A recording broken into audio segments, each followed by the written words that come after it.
ለሰው ልጆች የመጨረሻው ፊሽካ ሲነፋ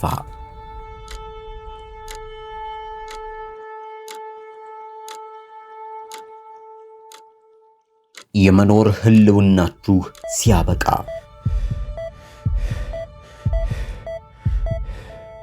የመጨረሻችሁን እስትንፋስ ስትተነፍሱ ከዚህ ሁሉ በኋላ ምን ሊጠብቃችሁ ይችላል? በዚህ ዘመን ዲያብሎስ ሲኦልን እንደ ቀልድና ቀላል አድርጋችሁ እንድታስቡት ይፈልጋል። አንዳንድ ሰዎች የሲኦልን እውነተኝነት ስትነግሯቸው እንኳን እንደ ሞኝ ሊቆጥሯችሁ ይችላል።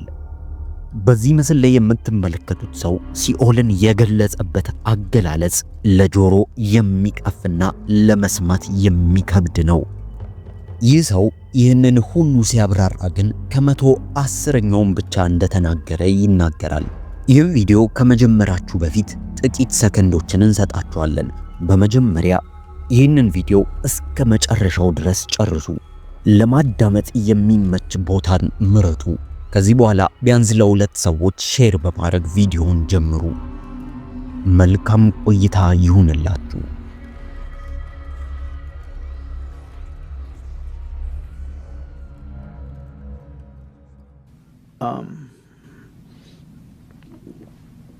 I believe it was a Friday. ቀኑ ዕለተ ዓርብ ነበር። ይህን ቀን በህይወት ዘመኔ መቼም ቢሆን አልረሳውም። ያው እንግዲህ እንደ ዓለማዊ ሰው ዓርብ ቀን የት ልውል እንደምችል መገመት አይከብድም። ያው እንደተለመደው ከጓደኞቼ ጋር ሰብሰብ ብዬ ቆንጆ ልብስ ለብሼ የተለያዩ መጠጥ ቤቶችንና ጭፈራ ቤቶችን እየቀያየረን ከጓደኞቼ ጋር የምናሳልፍበት ምሽት ነው ዓርብ ምሽት። ነገር ግን ያቺ ዓርብ ቀን ከሁሉም ዓርብ ቀኖች ለየት ያለች ነበረች። አላውቅም፣ በቃ የሆነ ለየት ያለ ነገር ነበር ስለዛች ዓርብ ቀን። በቃ ከጓደኞቼ ጋር እንደ ድሮ መውጣትና መዝናናት አልፈለኩም። የሚገርመው ነገር አንድ ስሜት ውስጤን ወሮት ነበር። በዛን ዓርብ ምሽት ብወጣ ኖሮ ተመልሼ እንደማልመጣ የሚነግረኝ ውስጤ የነበረ አንድ ስሜት ነበር። የስሜት በውስጤ እጅግ በጣም ከበደ። ወዲያውኑ ውስጤን ፍርሃት ወረረው። ከዚህ በፊት ተሰምቶኝ የማያውቅ አንድ ኃይለኛ የፍርሃት ስሜት። ያው መሄድ እንደማልፈልግ ለጓደኞቼ ነግሬያቸው ስላልነበረ ጓደኞቼ ሰብሰብ ብለው ወደ መኖሪያ ቤቴ መጡና በሩን ያንኳኩና ይደበድቡ ጀመር። ማሪዮ ናውጣ እንጂ እያሉ ይጮሃሉ። ናውጣ እየጠበቅንህ እኮ ነው፣ ለምንድን ነው ያረፈድከው? እያሉ ጎረቤት እስኪበጠበጥ ድረስ ቤቱን ያናጉት ነበር። በፍጹም በሩን መክፈትም ሆነ ለነሱ ምላሽ መስጠት ፈጽሞ አልፈለኩም። ምን እንደያዘኝ አላውቅም። ማውራት አቃተኝ። ብቻ የሆነ ነገር አፌን ዘጋው። አፌ ተለጎመ። የበለጠ በሩን ባንኳኩት ቁጥር ውስጤ ያለው ስሜት የበለጠ የከበደ መጣ። ከጓደኞቼ ጋር በዛች ምሽት ከወጣው ተመልሼ እንደማልመጣ የሚነግረኝ ድምጽ የበለጠ እየጮኸ መጣ። ከቀድሞ በላይ ፈራው። ጥቂት ደቂቃዎች ከቆዩ በኋላ ጓደኞቼ ወይ እንደማልመጣ ወይ ደግሞ ቤት ውስጥ እንዳልነበርኩኝ ተረዱና አቆሙ። እኔም ሆንኩ እነሱ እየተከናወነ የነበረው ነገር አልገባንም። ይሁን እንጂ በቤት ውስጥ መቆየትን መረጥኩ። በኋላም ሶፋዬ ላይ በጀርባዬ ተኛው። ወዲያውኑ ጥልቅ የሆነ እንቅልፍ ውስጥ ገባው። ኃይለኛ እንቅልፍ ወደቀብኝ። ከመተኛቴ በፊት የማስታውሰው ነገር ቢኖር አይኖቼን ብቻ ስጨፍን ነው። ሰዓቱ ገና ጊዜ ነበር፣ ምክንያቱም ከምሽቱ 3 ሰዓት እንኳን አልሞላም ነበር። አለ አይደለ ልክ ካልጋችሁ ውጪ የሆነ ቦታ ላይ ስተኙ የሚሰማችሁ ስሜት ልክ እንደዛ ነበር የተሰማኝ። በሶፋ ላይ ሆኜ አይኔን ሸለብ ያደረገኝና መልሶ ይመልሰኛል። ድጋሚ አይኔን ጨፈን አረግና በድጋሚ የፈዘዙት አይኖቼን እገልጥ ነበር። በቃ ድርጊት ወደፊትና ወደ ኋላ ከመመላለስ ውጪ አዲስ ነገር አልነበረውም። ታዲያ በዚህ ሂደት ውስጥ አንድ ነገር ማገናዘብ ጀመርኩኝ። በድንገት መንቃትና ፊቴ እንደማይንቀሳቀስ ማለትም ልክ ፊቴ ሽባ እንደሆነ ያክል ተሰማኝ። ከአይኖቼ ውጪ መንቀሳቀስ የሚችሉ አካል እንደሌለኝ ገባኝ። በጀርባዬ ነበር የተኛሁት አላልኳችሁም? ታዲያ በቃ የሚታየኝ የቤቴ ጣሪያ ብቻ ነበር።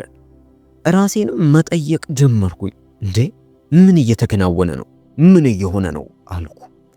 ረዘም ላለ ደቂቃ ጣሪያዬ ላይ ካፈጠጥኩኝ በኋላ ድንገት አይኖቼን ብቻ ዞር አድርጌ ለመመልከት ሞከርኩኝ። ከዛ በኋላ አንድ የሚገርም ነገር ሆነ። ምክንያቱም የገዛ ሰውነቴን የገዛ ስጋዬን ሶፋ ላይ በጀርባው በኩል ተኝቶ አየሁት። ራሴንም ጠየቅኩኝ፣ እንዴት ነው የራሴን ስጋ የራሴን ሰውነት ላይ የምችለው ብዬ ራሴን መጠየቅ ጀመርኩ። ግራ ተጋባው። በእርግጠኝነት ስለ ፊኛ ታውቃላችሁ፣ ወይም ደግሞ ልደት፣ የተለያዩ ዝግጅቶችን ስትጠሩ ወደ ላይ የሚንጠለጥሉ ፊኛዎችን አይታችሁ ታውቃላችሁ ብዬ አምናለሁ። በቃ ራሴን የተመለከትኩት እኔ ልክ ያንን ፊኛ ሆኜ ከላይ ወደ ታች ደግሞ ሰውነቴን ማየት ጀመርኩኝ። ሰውነቴ ወደ ላይ የተንሳፈፈ ነበር። እንደምንም ብዬ ራሴን ወደ ታች ለመግፋት ሞክር ነበር፣ ነገር ግን አይሆንም። ራሴን ለመግፋት 2-3 በሞክርም አልተሳካልኝም። መልሼ ሰውነቴንም በመመለከትበት ጊዜ ተኝቶ አየሁት። በቃ የሆነ እረፍት ያገኘው ሰላም ውስጥ ያለ ሰው ነበር የምመስለው። ከዛ በኋላ ያለ ፈቃዴ ቀስ እያልኩኝ በጣሪያው ላይ እሽከረከር ነበር። ልክ በክብ አቅጣጫ በሚመስል መልኩ ጣሪያው ላይ እሽከረከራለሁ። ቀስ እያለ ፍጥነት መጨመር ጀመርኩኝ። ፈጠን እያልኩ ተሽከረከርኩ። ነገሩ እጅግ በጣም ግራ ያጋባል። በዛ ላይ ጣሪያው ላይ ምንም የሚይዘው የምጨብጠው ነገር እንኳን የለም። በቃ ያለ ፈቃዴ ያለ ፍላጎቴ ዝም ብዬ መሽከርከር ብቻ ሆነ ስራዬ።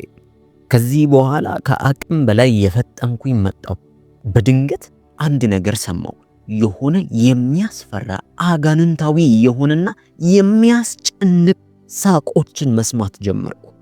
በቃ ድምፁን በግልጽ ሰማው ነበር። የሳቅ የማሽካካት አይነት ድምፅ፣ የሆነ አላ የተረገመ አይነት ድምፅ ነበር የሚያሰሙት። ከዚህ በኋላ ልክ ምናልባት ፊልም ላይ እንደምታዩት የሆነ ሰው ስውር ስልብ ሲል አይነት አይታችሁ ታውቃላችሁ? ልክ እንደዛ ስልብ ስል ተሰማኝ። በድንገት ራሴን አውላላ የሆነ ጨለማ የተሞላበት ስፍራ ውስጥ አገኘሁት። ያ ስፍራ ድቅድቅ የሆነ የሚያስፈራ ጨለማን የተሞላ ስፍራ ነው። ስፍራው በሞቱ ዛፎች የተሞላ ነበር። መሬቱና አፈሩ የቆሸሸ ነው። ስፍራው እጅግ በጣም ጨለማ ከሆኑ የተነሳ ምናልባትም እጃችሁን ወደ አይናችሁ አቀርባችሁ እንኳን ለማየት ብትፈልጉ የገዛ እጃችሁን ማየት አትችሉ። ምክንያቱም ያለው ጨለማ ብቻ ሳይሆን ድቅድቅ የሆነ የሚያስፈራ ጨለማ ነው። ከኋላዬ ከፊቴ ምንም አይነት ድምፅ በሰማም እንኳን ያንን ድምፅ መመልከት አልችልም። በቃ አይኖቼ ጆሮዬ ናቸው ብል ይቀላል። ስፍራው እጅግ በጣም ደረቅ የሆነ ስፍራ እንደሆነ ያስታውቃል። ቀስ እያልኩኝ ወደፊት መጠጋት ጀመርኩኝ። በእግሮቼ እየተራመድኩኝ አልነበረም፣ ነገር ግን ወደፊት ስሄድ ይሰማኛል። ከዚህ በኋላ የዚህ ስፍራ አስቀያሚነትና አስጠሊታነት እየታየ መጣ። በሙሉ ከፊት ለፊት ያሉት ነገሮች የሞቱ ነገሮች ብቻ ናቸው። የሞቱ ዛፎች፣ አየሩ እንኳን የሚጨንቅና እጅግ በጣም የሚከብድ ነበር። በኋላም 5 አካላቶች ሲከቡኝ አየሁ። እነዚህ 5 አካላቶች ከጥልቁ የተላኩ የአጋንንት ሰራዊቶች ነበሩ። 5 አጋንንቶች። እነዚህ 5 አጋንንቶች ራሳቸውን ሸፍነው ነበር። 5ቱም እርስ በእርሳቸው የተለያየ መልክና አኳኋን ሁኔታ ነበራቸው። አንዳንዶቹ ልክ የአይጥ አይነት መልክ አላቸው። ሌሎቹ ደግሞ የሌሊት ወፍ የሚመስል ቅርጽና መልክ አላቸው። እነዚህ 5 አጋንንቶች እጅግ በጣም ጠንካራ እንደሆኑና ግዙፍ እንደሆኑ መገመት አይከብድም። አንድ የገረመኝ ነገር ቢኖር እነዚህ አጋንንቶች የተለያየ አይን ነበራቸው። አንዳንዶቹ ቢጫ አይን አላቸው፣ ሌሎቹ ደግሞ ወደ አረንጓዴ የሚጠጋና ሌሎቹ ደግሞ ቀይ ትላልቅ የሆኑ አይኖች አሏቸው።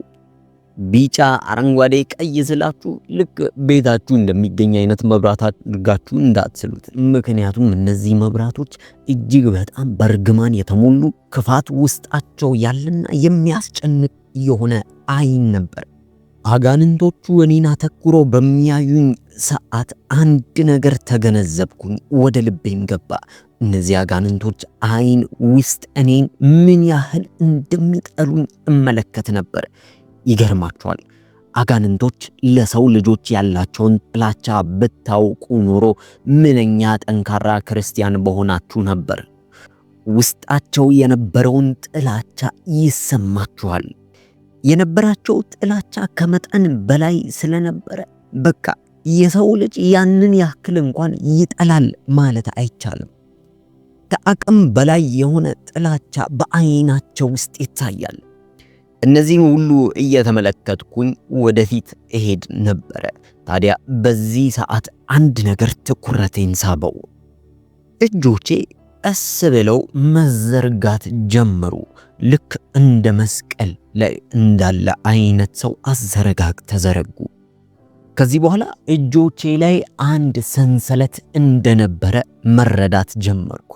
የድሮ ሰንሰለቶችን ታውቃችኋላችሁ? ልክ ሰንሰለቶቹ እጅና እግራችሁ ላይ ከተደረጉ በኋላ ትልቅ ኳስ ከኋላው ከሰንሰለቱ ጫፍ ላይ አብሮ ይቀጠላል።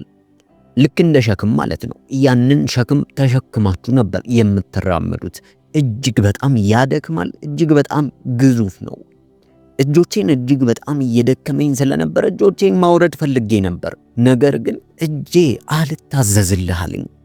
በቃ ሳልወድ በግድ ግዳጄን መወጣት ጀመርኩ። በዙሪያዬ የከበቡኝንም አጋንንቶች እየተመለከትኩኝ የት ነው ያለሁት ማለት ጀመርኩ። እባካችሁ ከዚህ ስፍራ አስወጡኝ፣ ልቀቁኝ፣ ፍቱኝ እል ነበር። እነሱ ግን ምንም ነገር ሳይተነፍሱ አተኩሮ በዛ የሚያስፈራና በጥላቻ በተሞላ አይናቸው ያዩኝ ነበር። አንዳንዶቹ በዛ ጥላቻ አይኖች ይመለከቱኛል፣ ሌሎቹ ደግሞ ማሽካካት ጀመሩ። የሆነ የሚያስጠላ ማሽካካት አለ አይደለ? መሳቅም አይደለም፣ ምን እንደምላችሁ አላውቅም። ብቻ የሚያስጠላ ድምፅ ማውጣት ጀመሩ። የአንዳንዶቹ አጋንንቶች እፍራቸው እጅግ በጣም ያስፈራ ነበር። እጅግ በጣም ረጅምና የተቆለመመ ጥርጥር ነበራቸው። እነዚህ አጋንንቶች ከማሽካካትና እኔን ትኩር ብሎ ከማየት ውጪ የሚያደርጉት ነገር አልነበረም። ከፊት ለፊቴም ስመለከት አንድ ትልቅ ጥቁር ትቦ የሚመስል ወይም ደግሞ ወደዛ የሆነ መተላለፊያ ያለውን ነገር አየው። የዚህ መተላለፊያ መግቢያ እጅግ በጣም ግዙፍ ነበር። ከዚህ መተላለፊያ ውስጥ የሆነ አንድ የሚያስፈራ አይነት ድምጽ ይወጣ ነበር። እኔም እየተሳብኩኝ ወደዚህ መተላለፊያ ውስጥ ዘለቅኩ። እጆቼ እንደ ቀድሙ ተያይዘው ስለነበረ እጆቼን እጅግ በጣም እያመመኝና እየደከመኝ ነበር። በቃ የግድ እጆቼን ማውረድ ነበረብኝ። ነገር ግን ምንም ማድረግ አልቻልኩም። ኃይለኛ ህመም ውስጥ ነበርኩ። የመተላለፊያውም ግማሽ መንገድ ላይ ጀመርኩኝ።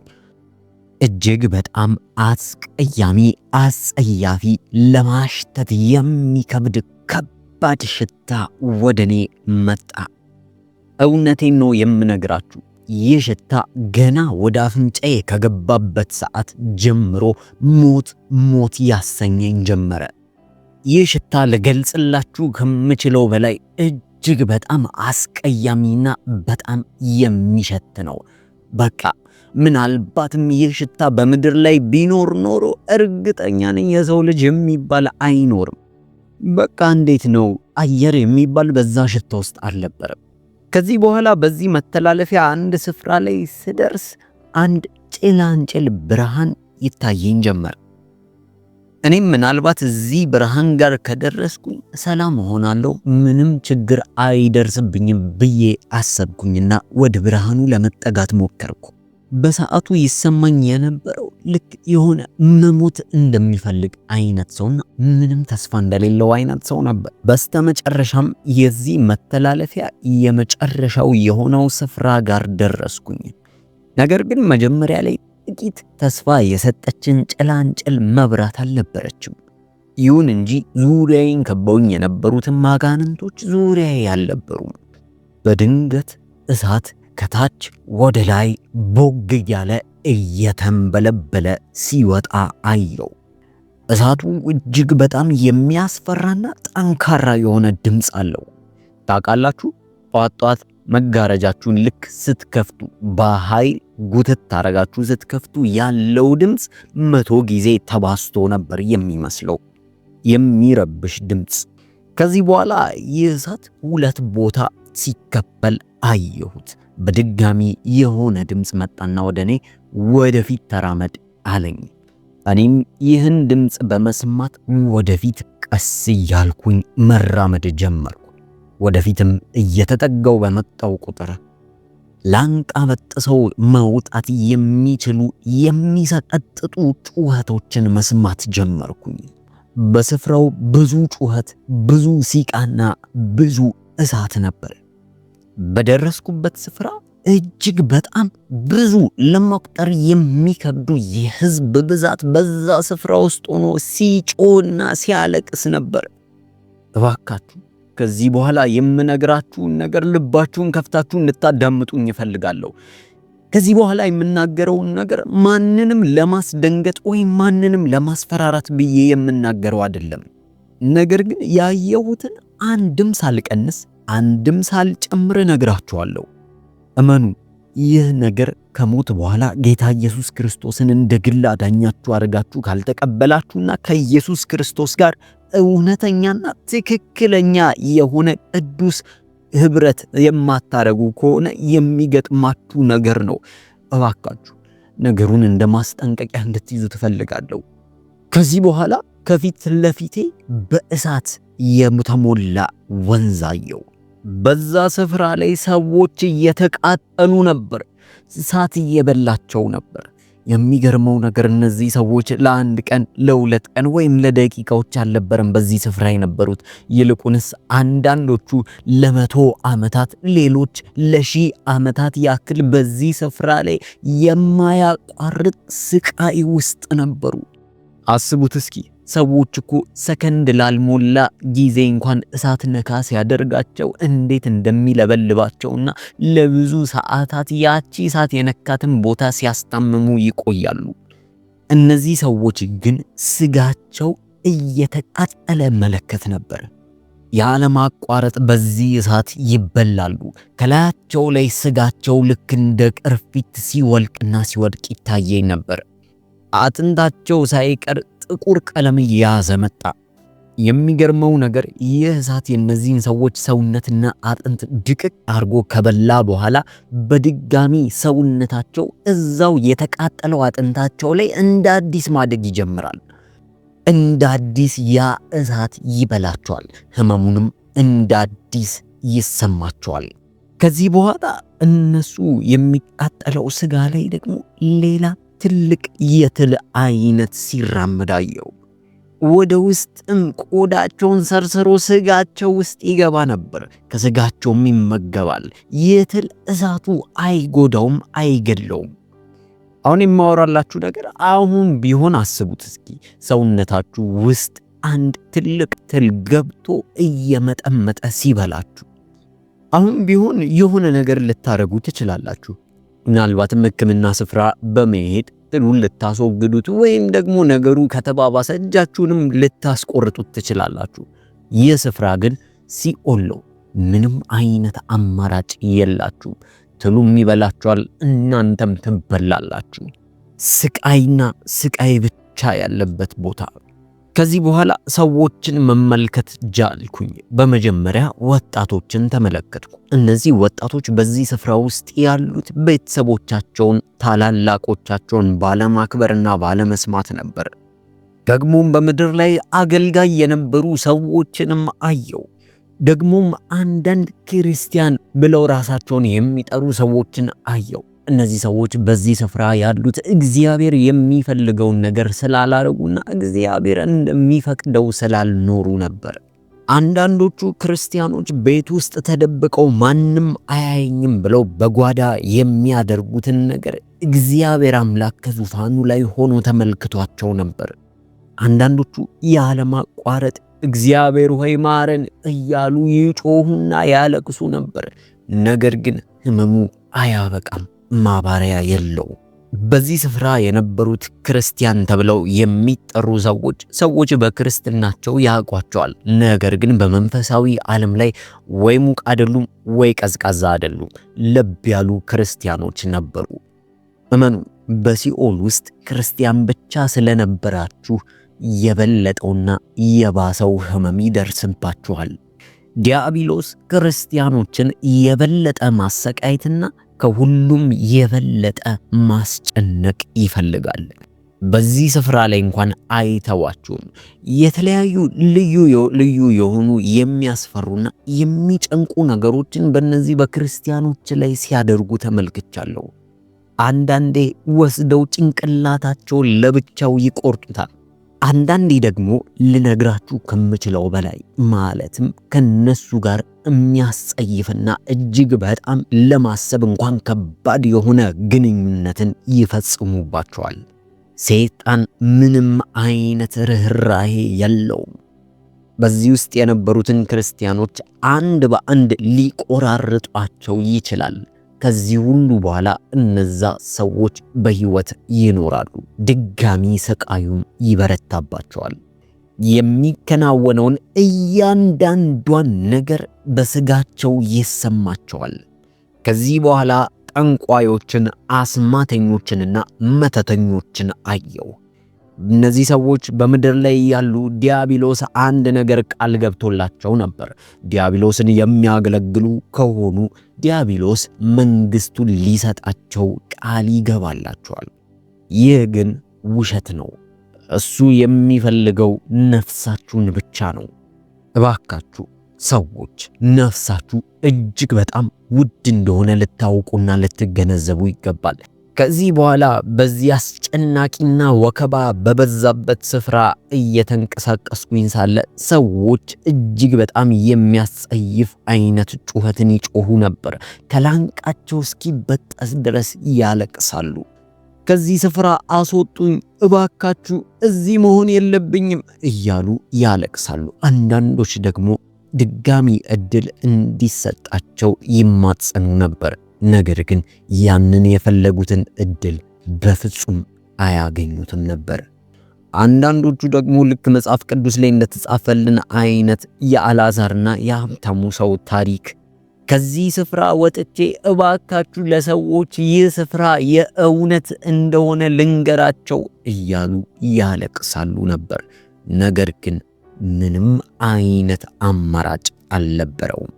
አንድ ነገር ወቁ፣ እግዚአብሔር አምላክ እጅግ በጣም መሐሪ፣ ምሕረቱ የገነነና ቸር አምላክና አባት ነው።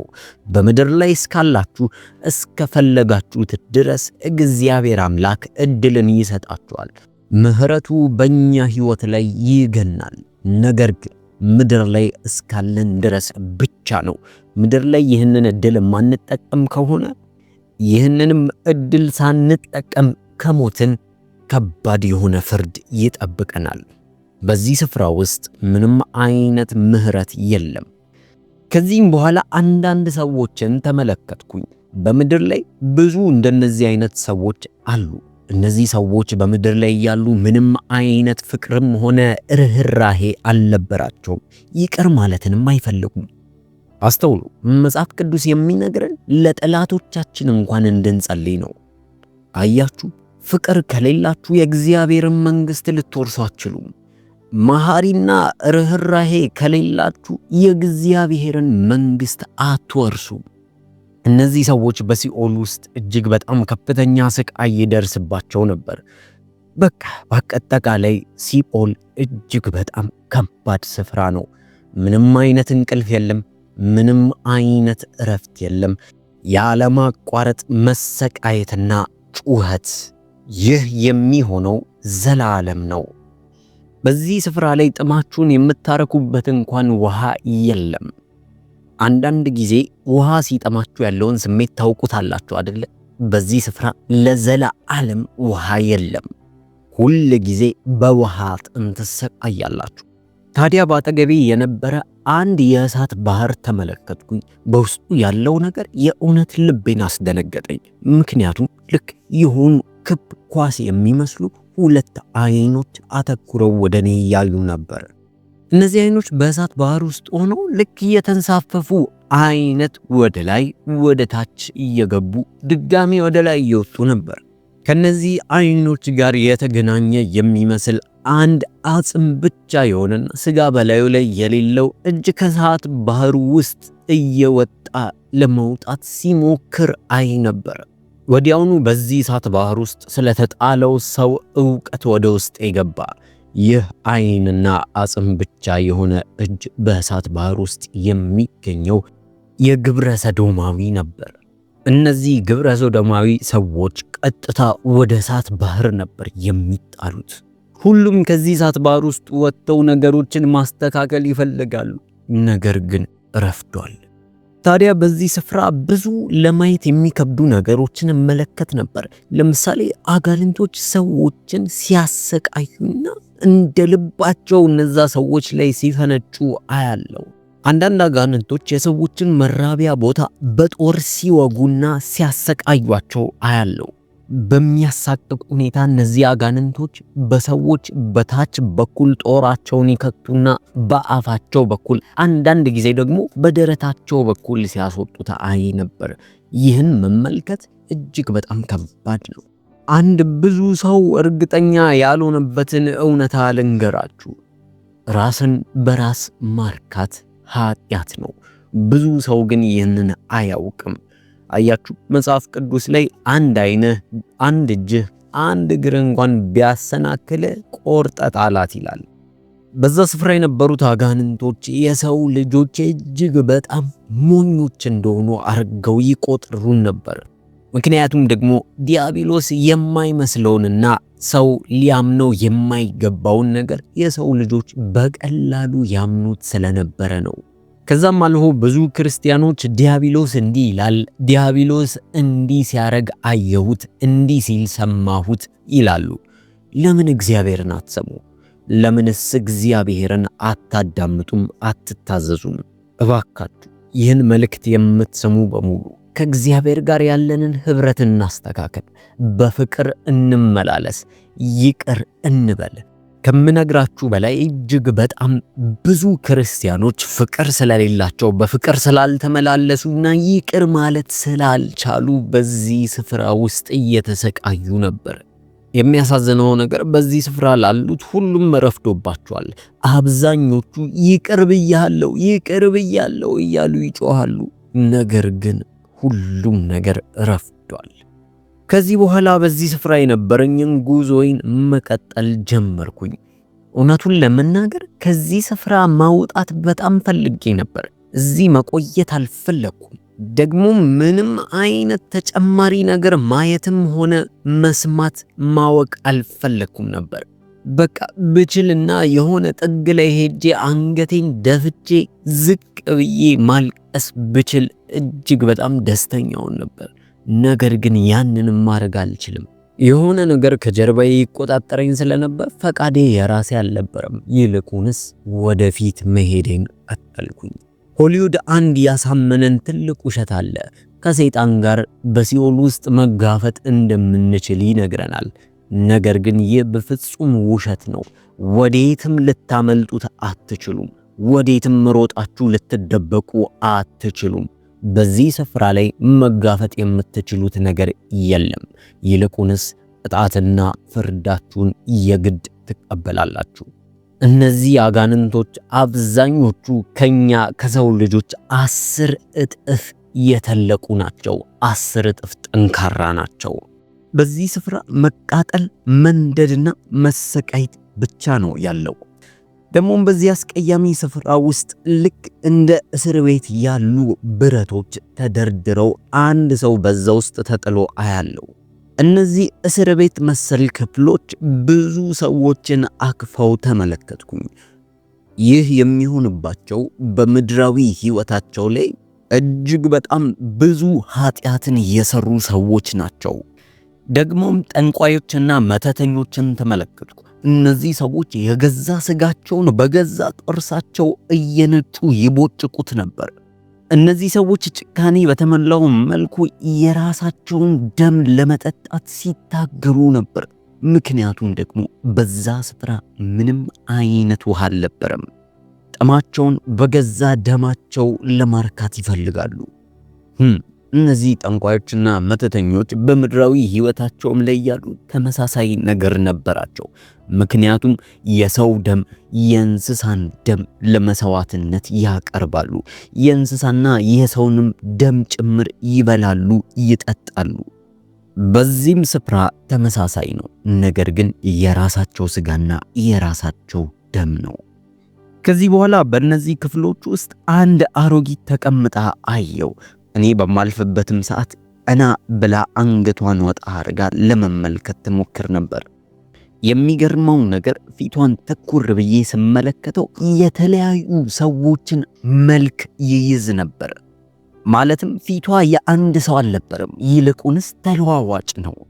አያችሁ፣ ይህቺ ሴት በምድር ላይ ያለች በአጋንንት ኃይል ምክንያት የተለያዩ ሰዎችን ትመስልና ታስመስል ነበር። ይህንን ኃይል የምትጠቀመው በአብዛኛውን ጊዜ ክርስቲያኖችን ለመጣልና ለመፈተን ነው። ደግሞ ተሳክቶላት ነበር። ብዙ ክርስቲያኖችን አሰናክላለች። ብዙ ቤተ ክርስቲያኖችን ጥላለች። በዚህ ስፍራ ርህራሄ የሚባል ጭራሽ የለም። አጋንንቶች መጫወቻ ያደርጓቸዋል። ደግሞም በእናንተ ላይ ያሻቸውንና የፈለጉትን ነገር የማድረግ ሙሉ ስልጣን አላቸው። ከዚህም ስቃይ ማብቂያም ሆነ ማምለጫ መንገድ የለውም። ከዚህ በኋላ እንቅስቃሴን ቀጠልኩኝ። ወደ አንድ ትልቅ ሰፋ ያለ ግራጫ አይነት ወይም ደግሞ ደማቅ ጥቁር አይነት ቀለም ያለው ክፍል ውስጥ ገባው። ይህን ሁሉ በምነግራችሁ ሰዓት በጆሮዬ ያለማቋረጥ ብዙ ሰዎችን ጩኸት ሰማ ነበር። ከዚህ በኋላ በገባሁበት ክፍል ውስጥ አንድ ረዘም ያለ የሬሳ ሳጥን ተመለከትኩ። ረጅም ጥቁር የሬሳ ሳጥን። የሚያስገርመው ነገር ግን በዚህ የሬሳ ሳጥን ዙሪያ አጋንንቶች ተሰባስበው ይጨፍሩ ነበር። ሬሳ ሳጥኑን ትኩር ብዬ ስመለከተው በሬሳ ሳጥኑ በላይ በኩል መሃል ላይ አንድ ሰፋ ያለ ቀዳዳ አለ። እነዚህ አጋንንቶች ያንን የሬሳ ሳጥን እየዞሩት በሚደንሱና በሚጨፍሩበት ጊዜ አንድ ነገር ሲናገሩ አስተዋልኩኝ። ዲያብሎስ እናመልካለን፣ ዲያብሎስ እናመልካለን እያሉ ደጋግሞ ይናገራሉ። ይህ አባባላቸው ልክ ምድራዊ አይነት ዜማ ነበረው። ዜማው ተመሳሳይ ሆነብኝ። ታዲያ ይህን የሬሳ ሳጥን በከበቡት ቁጥርና በዞሩት ቁጥር በዛች ቀዳዳ ውስጥ ጦር ይወረውሩና ይሰኩ ነበር። እርስ በእርስም እየተሳሳቁ ተራቸውን እየጠበቁ በዛች ቀዳዳ ውስጥ ጦራቸውን ይሰካሉ። ይህ የሚሆነው ያለማቋረጥ ነው። በዚህ ሁሉ መሃል ከሬሳ ሳጥን ውስጥ አንድ ያለማቋረጥ የሚሰማ የሲቃ ድምፅ ይሰማ ነበር። በሬሳ ሳጥን ውስጥ ሰው ነበር። ያ ሰው ያለማቋረጥ ያለቅሳል፣ ይጮሃል። የሚገርማችሁ በሬሳ ሳጥን ውስጥ የነበረው ሰው እንደ ማንኛውም አይነት ሰው ወይም ተራ ሰው የሚባል አልነበረም። ይልቁንስ በምድር ላይ እያለ የእግዚአብሔር አገልጋይ ነኝ የሚል ፓስተር ነበር። ይህ ፓስተር ግን በምድር ላይ ያለ በእግዚአብሔር ስም የተሰጠውን ስልጣን ይጫወትበትና ያላግጥበት ነበር። ከእግዚአብሔር ቤት ይዘርፋል፣ ይሰርቃል። ብዙ ፓስተሮችና ብዙ አገልጋዮች ነን የሚሉ ሰዎች ለእግዚአብሔር የሚገባውን ክብር አይሰጡም። እግዚአብሔርንም የሚያገለግሉት የራሳቸውን ፍላጎት ለማሟላትና ከእግዚአብሔር ቃል ውጪ በሆነ አካሄድ በመሄድ ነበር። አንድ ነገር ወቁ፣ እግዚአብሔር የናንተ አስተናጋጅ አይደለም። ስትፈልጉ የምታዙት፣ ስትፈልጉ የምታኮርፉት አይደለም። እግዚአብሔር አምላክ ንጉሥ ነው። የእውነት ከልባችን እግዚአብሔርን እንወዳለን ካልን እንደዛው ልንኖር ይገባል። በዛ በሲኦል ውስጥ የነበረው ፓስተር ግን በምድር ላይ እያለ እንደፈለገ ሲዝናናና ሲጫወት ኖሯል። በምድር ላይ እጅግ በጣም ግዙፍና የተንጣለለ ቤት አለው። ከዛም አልፎ ለእግዚአብሔር ቤት በሚሰበሰበው መባና አስራት ቅንጡ የሆነ መኪናና ሰዓትን ገዝቷል። ይህ ሰው ከ2 እና 3 መኪኖች በላይ ነበሩት። ይህ ሁሉ ሀብት የመጣው እግዚአብሔርን በመዝረፍ ነው። ታዲያ ይህ ሰው በምድር ውስጥ ያጣጣመውን ሕይወት ጨርሶ በሲኦል ውስጥ የከፋውን ቅጣት እየተቀበለ ይገኛል። ከዚህ በኋላ በመስቀል አይነት ቅርጽ ላይ የተቀረጹ ሰዎች ተሰቅለው አጋንንቶች ከታች ሆነው ወደ ላይ ሲወጓቸው ተመለከትኩኝ። እነዚህ ሰዎች በምድር ላይ ያሉ በስመ ክርስቲያን እየተጠሩ ነገር ግን ከልባቸው ግብዝ የነበሩና አስመሳይ ክርስቲያኖች ነበሩ። እግዚአብሔር አንድ እጅግ በጣም አጥብቆ የሚጠላውና የሚጸየፈው ነገር ግብዞችና አስመሳዮችን ነው። ይህንን ለመረዳት መጽሐፍ ቅዱስ ብቻ ማንበብ በቂ ነው።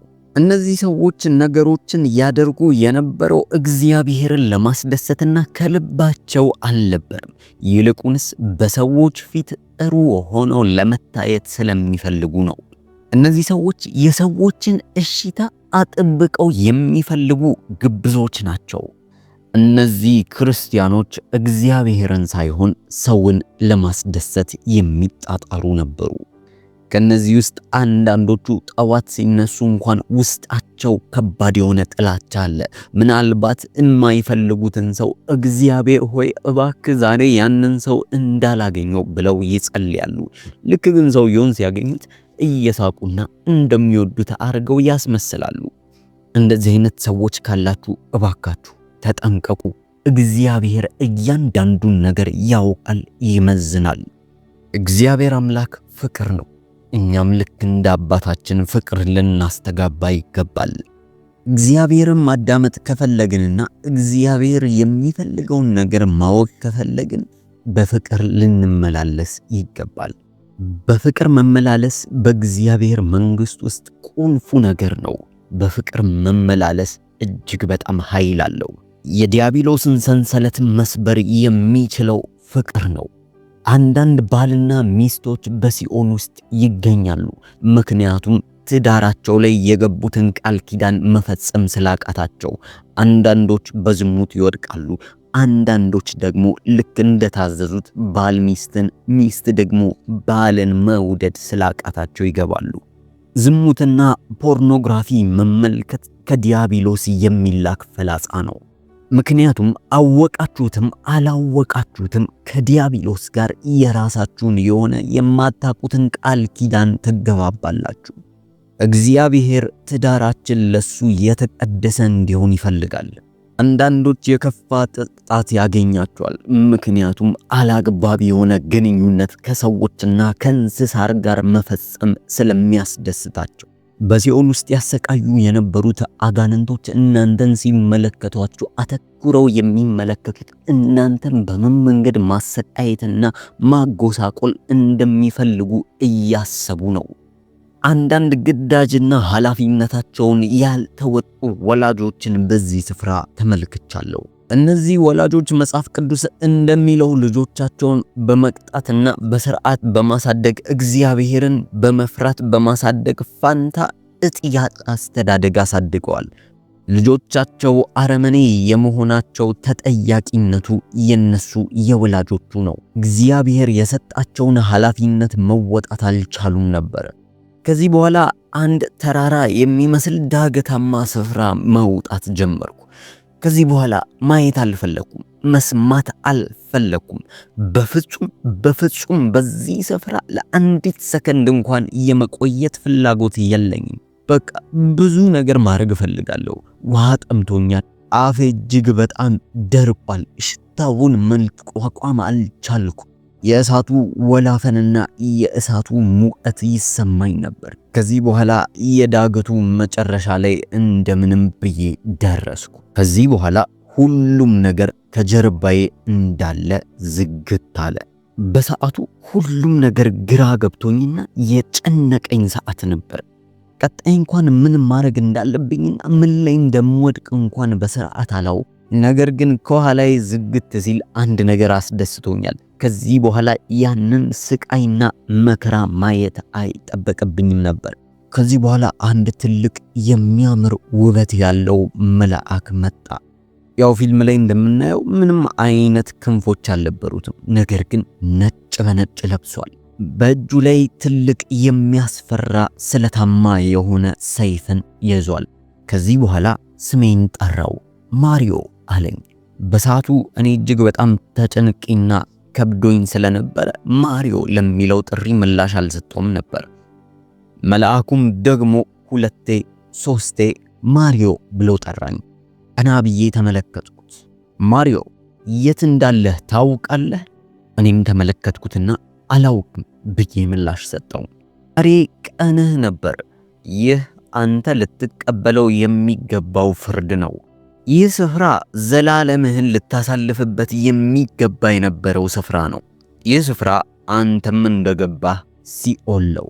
መልሶ ጠየቀኝ። አምላክህ ግን ማን ነው አለኝ። እኔም ግራ በመጋባት ስሜት አላውቅም ብዬ መለስኩ። ከዚህ በኋላ ሮኒና ማይክ የሚባሉ 2 ሰዎችን አስታወስኩኝ። ልጅ እያለን እነዚህ ሰዎች እኛን ይንከባከቡን ነበር። ከየት መጡ ሳንል አስታውሳለሁ። ሮኒ የተባለው መጽሐፍ ቅዱስን ይዞ ወደኔ ይመጣና ማሪዮ ተመልከት፣ ኢየሱስ እኮ አንተን ይወዳል፣ ኢየሱስ እኮ ይፈልጋል ይለኝ ነበር። ይህን በማስብበት ሰዓት እነዛ 2 የማቃቸው ክርስቲያኖች በሆነ መስኮት በኩል ከላይ ወደ ታች ወደኔ መጡ። ትልቅ መጽሐፍ ቅዱስን በእጃቸው ይዘዋል። እየጠቆሙ ማሪዮ ተመልከት፣ ኢየሱስ ይወዳል እንዳሉኝ ወዲያውኑ ጠፉ። በድጋሚ መልአኩ አወራኝ። አምላክ ማን ነው አለኝ። እኔም እጅግ በጣም ጮክ ብዬ ፍርሃትና ደስታ በተቀላቀለበት ሞቅ ያለ ድምፅ ጮኬ ኢየሱስ አልኩ። ያ ኃይለኛ ድምፅ ወዲያውኑ ማስተጋባት ጀመረ። ይህን ማስተጋባት እያዳመጥኩኝ በምደመምበት ሰዓት ወዲያውኑ የሆነ ኃይል ወስዶ ወደ ስጋዬ መለሰኝ። አይኖቼንም መግለጥ ቻልኩኝ። ትንፋሼ መቆራረጥ ጀመረ። በስርዓት መተንፈስ አቃተኝ። እንደምንም አየሩን ለመሳብ ወደ ውስጥ እየሳብኩኝ ወደ ውጪ ተነፍሳለሁ። እጅግ በጣም ፈርቼ ነበር። መቀመጥም ምንም ነገር ማድረግ አልፈለኩም። ምናልባትም ያየሁት ነገር አላበቃም። ምናልባትም እነዚህ ነገሮች ተመልሰው መጥተው እኔንም ይይዙኛል፣ እኔም ፍርደኛ ነኝ ብዬ እያሰብኩኝ መንቀሳቀስ እንኳን አልፈለኩም። በመኖሪያ ቤቴ ውስጥ የጠፋው መብራት እንኳን ተንቀሳቅሼ ለማብራት እጅግ በጣም ፈራው። ከብዙ ደቂቃዎች ቆይታ በኋላ ለመነሳት ወሰንኩኝ። እንደምንም እየተንፏቀኩኝ ቁጭ አልኩኝ። ከዚህ በኋላ ወደ ጭንቅላቴ የመጣው የመጀመሪያው ቃል እግዚአብሔር ሆይ ማረኝ ብሎ ለእግዚአብሔር መማጸን ነበር። ተንበርክኬ መጸለይ ጀመርኩ። እጆቼን ወደ ላይ ከፍ አደረኩኝና ኢየሱስ ሆይ እባክህ ለኃጢአቶቼ በሙሉ ይቅርታ አድርግልኝ። ይኸው ባንተ ፊት ንስሐ ገባለሁ።